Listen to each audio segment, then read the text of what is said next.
I'm following very keenly the political undertones, and even the events that are taking place in the country. First, I want to applaud the church for coming very openly and speaking about that which is not right, and even advising the government to make sure that they fix this country in terms of economy. I'm so happy that the Catholic bishops, the Anglican Church, has spoken categorically, and they have spoken about corruption. They have asked the government to fix the issue of high cost of living. They have told the government to recheck about the matters on health, that is the SHA registration. They have also talked about the lecturers' strike, matters touching on full education capitation. We want a stable economy. We want a united nation and a united country. That is what we want. We want a country that focuses on the development for the youths, a country that focuses on the interest of the women, the PWDs, and the elderly persons. A country that brings us together as young people, the civil society organizations, the Bunge la Wananchi, a country that focuses on the next generation, not the next elections. Therefore, we want to tell Mr. Rigathi Gachagua that being that you are not in office today, we want to ask you that a good dancer knows when to exit and when to come back to the floor. You are out of office today. You're vulnerable because you don't have any security. Your security was withdrawn. You just saw what happened to you when you visited Limuru, when you went to Limuru at the funeral that you attended. Whether they were state goons or not state organized goons, but you know what happened during that period. And I want to ask you that because times for campaigns have not yet started, my simple advice to you is that you need to take a break so that you strategize is when you can come back. This is a time for you to put a lot of strategies. If you want to come back in whichever way that you'd want to be active in politics in this country, as we speak today, things are not running your way, so you need to get back to your boardroom and start organizing yourself. Because we are all aware that you are to attend some functions just over the weekend and you cancel them simply because you don't have security. We want you to help this country move forward. We don't want politics of tribalism.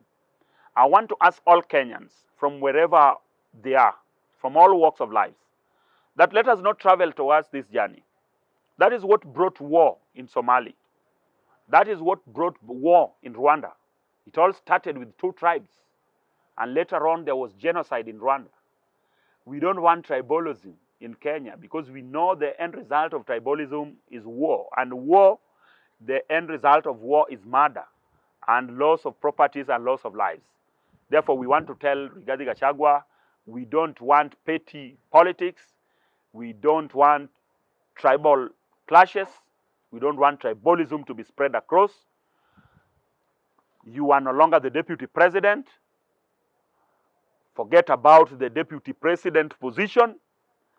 Organize your way politically, socially, in your own way. Conduct yourself as a senior citizen of this republic. Conduct yourself as a former deputy president of this republic.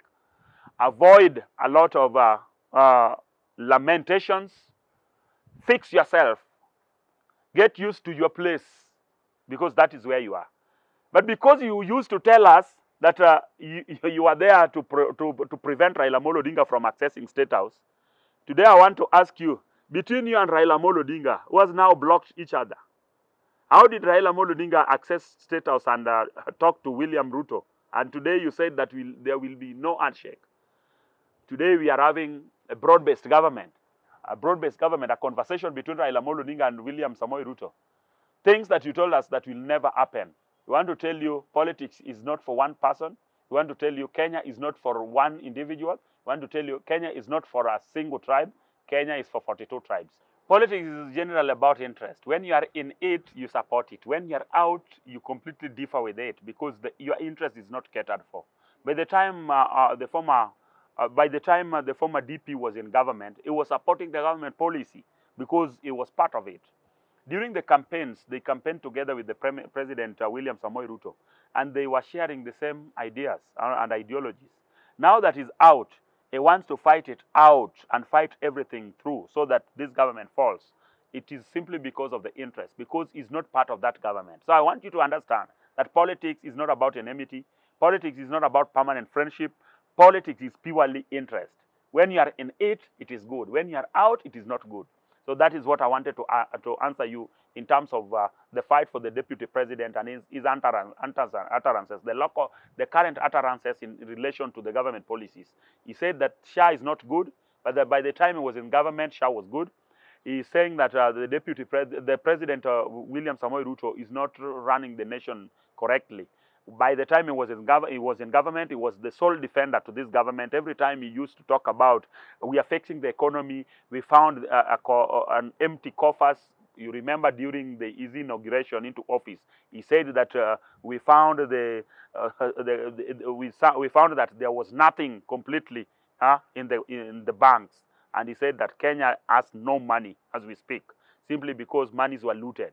But by the time he got into office, every time that every time that the questions were shot against him, asking him how is the economy, he used to say, we are fixing the economy, or we are fixing the economy. Today he's seeing the gaps and saying that the CS, that is Honorable John Mbadi, they are interfering with the economy of this country. They are not fixing it right, simply because he's out. On the side of John Mbadi, I want to say that John Mbadi knows what to do. Is somebody who understands the economy very well. But because he's there, he found a lot of challenges. That is something that I must admit. On the issue of the tax laws, it is true that the Gen Zs demonstrated against it, and people went to the streets, and we know what happened during the demonstrations. Even me personally, we demonstrated against the finance bill that was in place, that is for 2023 and 2024. The finance bill 2024-2025 was also rejected because we demonstrated against it. Currently, I've also heard that there are some amendments that are going to be brought in the floor of the House, the tax laws. So I also still want to understand very well what it is all about, and I will give my views after I've really gone through it and understood what it is. As for now, I want to leave it at that. Currently, we don't have opposition because opposition, as we speak, we don't have opposition in Kenya. The reason why we don't have opposition is that we have a set of government that focuses on the majority and the minority. That is the government that we have. We have two sets of government, the majority and minority. The minority, based on the constitution, the current constitution, the minority are the opposition. They are the ones to put checks and offer checks and balances to the government. Therefore, all these things are done through a platform of parliament. They are done either in Senate or in the National Assembly. So they countercheck the ruling government today in National Assembly and in the Senate.